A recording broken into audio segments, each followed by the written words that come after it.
বহুদিন পর মুখ্যমন্ত্রী আসছেন সিউড়িতে। আগামীকাল অর্থাৎ 17 তারিখ বিকালে তিনি বোলপুর পৌঁছাবেন এবং 18 তারিখ সিউড়ির চাঁদমারি মাঠে একটি সরকারি সুবিধা প্রকল্পের অনুষ্ঠানে অংশগ্রহণ করবেন। প্রশাসনিক সূত্রের খবর, তারপরেই তিনি কলকাতার উদ্দেশ্যে রওনা দেবেন।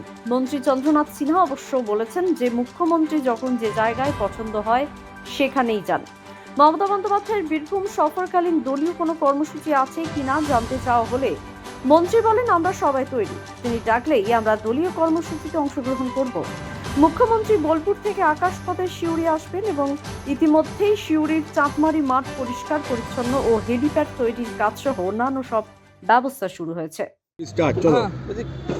দীর্ঘদিন পর সিউড়িতে সিএম এর সভা প্রস্তুতি। দেখুন, এখানে সিউড়ি, বোলপুর, রামপুরহাট বলে কিছু নেই। সভা উনি করেন, উনি ভেন্যু বাছেন, উনি ঠিক করেন কোথায় করবেন। তাই সিউড়িতে ঠিক করেছেন।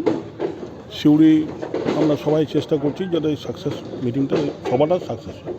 এখনো পর্যন্ত কি কর্মসূচি রয়েছে? কর্মসূচি কালকে আসছেন, উনি রাত হয়ে যাবে ঢুকতে। পরশুদিন এখানে সভা করে উনি বেরিয়ে যাবেন। কি কি পরিষেবা প্রদান হবে? দেখুন, সেটা উনি যা দেন সবগুলোই হবে। আমাদের দেউচা পাচামি চাকরি থেকে শুরু করে, লক্ষ্মী ভাণ্ডার থেকে শুরু করে, কন্যাশ্রী, সবই কিছুই এখানে পরিষেবা দেওয়া হবে। দলীয় কোনো বৈঠক হবে? সেটা বললাম তো, হতেও পারে, হলে আমরা সবাই আছি। উনি ডেকে নিলে আমরা যাব, কথা বলবো।